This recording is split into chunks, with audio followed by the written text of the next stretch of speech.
बिस्मिल्लाहिर्रहमानिर्रहीम। अस्सलाम वालेकुम। अल्लाह ताला से दुआ है कि आप सब खैरियत से हों। आज हम एक बहुत ही इंपॉर्टेंट टॉपिक सीखने जा रहे हैं, इनफैक्ट पढ़ने जा रहे हैं, और वो है रजिस्टर। हम देखेंगे कि रजिस्टर होता क्या है, इसकी कंस्ट्रक्शन क्या है, इसका काम क्या है, और उसके बाद हम कलर कोडिंग ऑफ रजिस्टर्स को देखेंगे। आइए शुरू करते हैं। रजिस्टर को पढ़ने से पहले हमें ये देखना होगा कि रजिस्टर दरअसल होते क्या है। रजिस्टर, अगर आपने देखा हो कि जब भी आप किसी सर्किट में रजिस्टर लगाते हैं तो सर्किट में रजिस्टर लगाने की वजह से उस सर्किट में जो करंट फ्लो हो रहा होता है उसकी स्पीड कम हो जाती है। अगर आप वहाँ पर मल्टीमीटर को लगाकर चेक करें तो आप देखेंगे कि रजिस्टर को लगाने से पहले जो करंट की अमाउंट आ रही है और रजिस्टर लगाने के बाद जो करंट की अमाउंट आ रही है वो डिक्रीज हो चुकी होगी। तो यहाँ से हमें रजिस्टर का मतलब रजिस्टर का काम पता चल गया कि रजिस्टर का काम ये होता है कि वो करंट को अपोज करता है, करंट की वैल्यू को डिक्रीज करता है, और यही जो रजिस्टर का काम है यही इसकी डेफिनेशन भी है। तो यहाँ से हम रजिस्टर की डेफिनेशन लिख सकते हैं, द इलेक्ट्रॉनिक कंपोनेंट, क्योंकि ये इलेक्ट्रॉनिक कंपोनेंट है, इलेक्ट्रॉनिक्स में इसका बहुत ज़्यादा यूज़ है, इस वजह से हम यहाँ पर इसको इलेक्ट्रॉनिक कंपोनेंट लिखेंगे। The electronic component which is use to resist, या दूसरी लफ्ज़ों में which is use to stop the current, जो करंट की वैल्यू को अपोज करता है, स्टॉप करता है, रोकता है, उसको हम बोलते हैं रजिस्टर। अब रजिस्टर हमारे पास दिखने को किस तरह से मिलते हैं। अगर आप मार्केट लेवल पर जाकर रजिस्टर को देखेंगे तो आपको रजिस्टर कुछ इस तरह से देखने को मिलेंगे। लेकिन जब हम 2D में कोई सर्किट बनाते हैं, जब हम पेज पे कोई सर्किट बनाते हैं, तो जाहिर है हम रजिस्टर को इस तरह नहीं कर सकते क्योंकि ये इसकी 3D फॉर्म है। तो जब हम 2D पे रजिस्टर्स को बनाते हैं तो हम 2D में रजिस्टर्स को कुछ इस तरह बनाते हैं। याद रखिएगा, ये इलेक्ट्रॉनिक कंपोनेंट, ये इलेक्ट्रॉनिक्स में सबसे बेसिक कंपोनेंट है। सारी इलेक्ट्रॉनिक रजिस्टर पर बेस करती है। रजिस्टर के बगैर इलेक्ट्रॉनिक्स इनकम्प्लीट है। रजिस्टर का इलेक्ट्रॉनिक में बहुत ज़्यादा यूज़ है। आपने अगर कोई सर्किट खोला हो कभी अपने घर में तो आपको रजिस्टर उस सर्किट में देखने को ज़रूर मिलेगा। अब हम देखते हैं कि रजिस्टर के अंदर ऐसा दरअसल है क्या जो करंट को अपोज करता है। ऐसा क्या है रजिस्टर में जो करंट की वैल्यू को डिक्रीज कर देता है। ये बात जानने के लिए हमें रजिस्टर के अंदर जाकर देखना होगा। दरअसल रजिस्टर की कंस्ट्रक्शन ये है, रजिस्टर बनते इस तरह से है कि हमारे पास नाइक्रोम की वायर होती है, उस वायर को हम वाउंड करते हैं। वाउंड करते करते उसके दो एंड्स निकल आते हैं, एक एंड दूसरा, दो एंड्स हम रजिस्टर के बाहर निकालते हैं और उसके ऊपर हम कोटिंग कर देते हैं। हम नाइक्रोम की वायर को दरअसल यहाँ पर वाउंड करते हैं, जैसे आपको यहाँ पर दिखाया जा रहा है कि नाइक्रोम की वायर है, इसको वाउंड किया गया है और दो एंड इसके निकाल दिए गए हैं। उसके बाद हम रजिस्टर के ऊपर कार्बन की कोटिंग कर देते हैं, कार्बन के सिलेंडर्स निकाल देते हैं। इसका कार्बन के कोटिंग का मतलब ये होता है दो फायदे। पहला फ़ायदा ये कि ये जो हम नाइक्रोम की वायर करते हैं ये आपस में टच ना हो जाए। सेकंड फ़ायदा ये है कि कार्बन की कोटिंग करने से हमारे पास रजिस्टर महफूज रहता है, वो ज़्यादा देर तक चल जाता है, वो जलता नहीं है। तो ये हमने देख ली रजिस्टर की कोटिंग। लेकिन सवाल फिर भी हमारा कंप्लीट नहीं हुआ। ये नाइक्रोम की वायर आखिर करंट को किस तरह डिक्रीज करती है। इसकी सवाल का जवाब अभी आपको मिल जाएगा। इस सवाल का जवाब बताने से पहले मैं आपको बताता चलूँ कि रजिस्टर्स की जो यूनिट होती है वो ओम्स होती है। हम हमेशा रजिस्टर्स को ओम्स में मेजर करते हैं। अब देखें, यहाँ पर हमने नाइक्रोम वायर यूज़ की है रजिस्टर्स को बनाने के लिए, लेकिन नाइक्रोम वायर कैसे करंट को रजिस्ट करती है, कैसे करंट को अपोज करती है। आपने देखा होगा कि रजिस्टर्स डिफरेंट वैल्यूज़ के होते हैं। फॉर एग्जांपल यहाँ पर देखें 27 ओम्स का रजिस्टर, 330 ओम्स का रजिस्टर, 3.3 मेगा ओम्स का रजिस्टर। लेकिन अब यहाँ पर आप इमेजेस में देख सकते हैं कि जितनी छोटी वैल्यू होगी रजिस्टर की उतनी उसमें नाइक्रोम की जो वाउंडिंग है वो कम होगी। 27 ओम में नाइक्रोम की वाउंडिंग आप देख सकते हैं कि कितनी कम है। 330 ओम में नाइक्रोम की जो वाउंडिंग है वो 27 ओम्स के मुकाबले में ज़्यादा है, और 3.3 मेगा ओम्स में नाइक्रोम की वाउंडिंग सबसे ज़्यादा है। अब इसका क्या मतलब है, जब हम बैटरी से वोल्ट्स देते हैं रजिस्टर को तो होता क्या है कि वो वोल्ट जो है चार्ज गुजरता है इन नाइक्रोम वायर से। अब जितनी नाइक्रोम की वायर वाउंडिंग ज़्यादा होगी उतना उस चार्ज को वाउंडिंग से गुजरते हुए टाइम लगेगा, और जितना ज़्यादा उसको टाइम लगेगा उतनी ज़्यादा करंट की वैल्यू डिक्रीज़ हो जाएगी। फॉर एग्जांपल अगर मैं इस 27 ओम्स वाले रजिस्टर को 10 वोल्ट देता हूँ बैटरी से, तो क्योंकि इसमें नाइक्रोम की वायरिंग बहुत कम है जिसकी वजह से इसकी वैल्यू भी कम है, तो करंट की वैल्यू बहुत कम डिक्रीज़ होगी।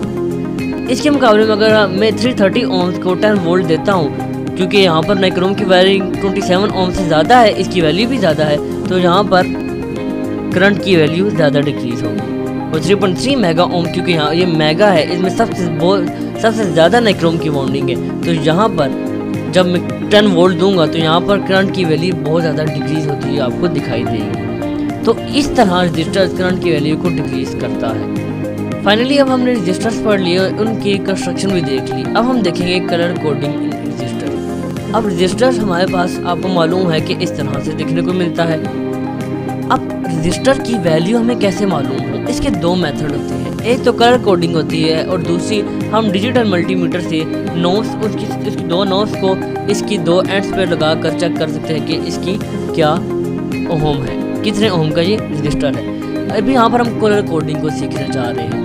रजिस्टर की वैल्यू कलर कोडिंग से निकालनी बहुत इजी है। मैं आपको कहता हूँ कि इस रजिस्टर की वैल्यू यहाँ पर इसके ऊपर ही लिखी हुई है। आप कहेंगे कैसे? आप देख रहे हैं यहाँ पर जो 4 बैंड्स आपको नज़र आ रहे हैं, यही इस रजिस्टर की वैल्यू बताएंगे। वो कैसे? उसके लिए हम टेबल यूज़ करते हैं। हर एक कलर को एक वैल्यू असाइन कर दी गई है। वो टेबल आपको कुछ इस तरह से देखने को मिलेगा, कलर कोडिंग टेबल। इसमें आप देख सकते हैं कि डिफरेंट कलर्स हैं और उनके डिफरेंट वैल्यूज़ हमारे पास 0 से लेके 9 तक गिवन है। ये 10 कलर्स हैं और हमारे पास हर एक कलर की वैल्यू डिफरेंट हमारे पास गिवन है।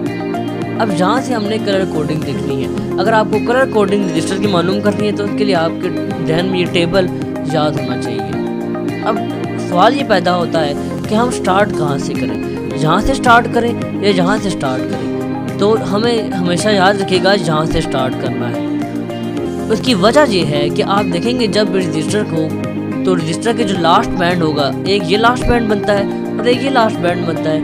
जिस लास्ट बैंड में गैप ज़्यादा होगा वो लास्ट बैंड होगा। यानी आप देख लें कि इन दो के दरमियान गैप कम है, जबकि इन दो के दरमियान गैप ज़्यादा है, यानी ये लास्ट बैंड है। और दूसरी निशानदेही लास्ट बैंड की ये होती है कि लास्ट बैंड का रजिस्टर का या तो सिल्वर रंग का होगा या गोल्डन कलर का होगा।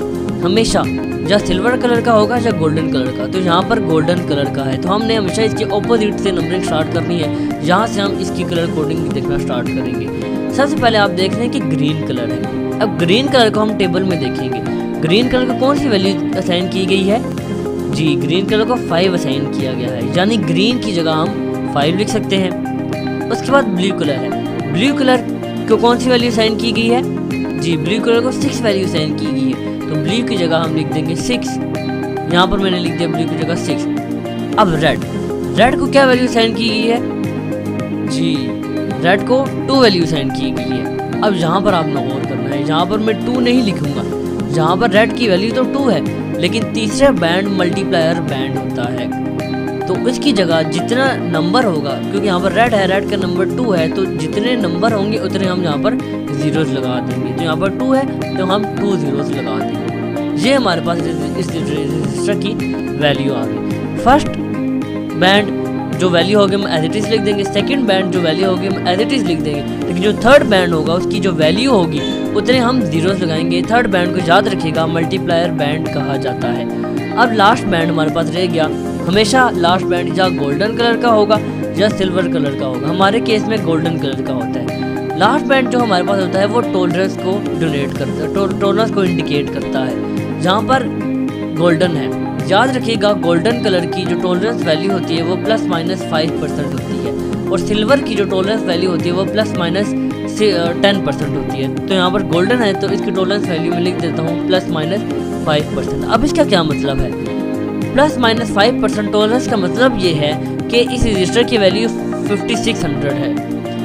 ±5% का मतलब ये +5% 5600 से ऊपर भी जा सकता है और ±5% 5600 से नीचे भी जा सकता है। इसका मतलब ये है कि ज़रूरी नहीं कि इस रजिस्टर की वैल्यू 5600 ही हो। +-5% इसकी वैल्यू ऊपर भी जा सकती है और +-5% इसकी वैल्यू नीचे भी जा सकती है। ये डिपेंड करता है कि वो रजिस्टर किस तरह का है। तो ये हमारे पास इसकी वैल्यू आ गई। अब हम इसको लिख देंगे 5600 ohms का ये हमारे पास रजिस्टर है।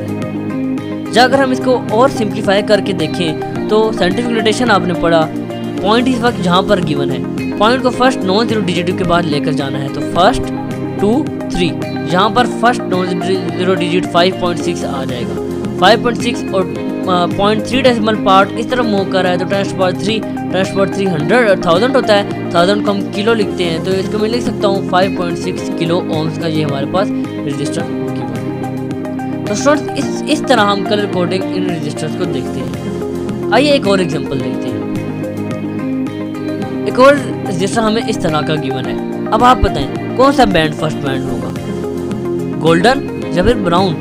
जी द आंसर इज ब्राउन, क्योंकि लास्ट बैंड हमेशा या गोल्डन होगा या सिल्वर होगा। अगेन इस तरह हमारे पास हमेशा लास्ट बैंड गोल्डन ही गिवन है। तो ब्राउन में क्या वैल्यू गिवन है टेबल में? जी ये वैल्यूज आपने याद रखनी है। ब्राउन की वैल्यू 1 गिवन है तो 1 लिख देंगे। ग्रीन की वैल्यू हमारे पास 5 गिवन है तो ग्रीन की जगह 5 लिख देंगे। अब रेड है तो रेड की वैल्यू 2 है, क्या मैं यहाँ पर 2 लिखूँ? जी the answer is no. Third band multiplier होता है तो 2 है तो मैंने यहाँ पर 2 0 लगा दी।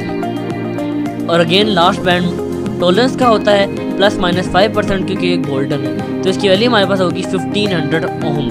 अगेन मैं इसको अगर साइंटिफिक नोटेशन की फॉर्म में लिखूँ तो मैं इसको लिख सकता हूँ 1.5 किलो ओम का ये हमारे पास रजिस्टर आ गया। तो ये थी दरअसल colour coding in register. Again याद रखिए रजिस्टर का काम क्या होता है? जी करंट को अपोज करना, उसको रोकना, उसके फ्लो को रोकना, करंट की वैल्यू को डिक्रीज करना रजिस्टर का काम होता है। हमने इसकी कंस्ट्रक्शन भी सीख ली और कलर कोडिंग भी सीख ली। नेक्स्ट वीडियो में इंशाल्लाह हम रजिस्टर को मल्टीमीटर से चेक करना सीखेंगे। बट टिल देन अल्लाह हाफ़िज़।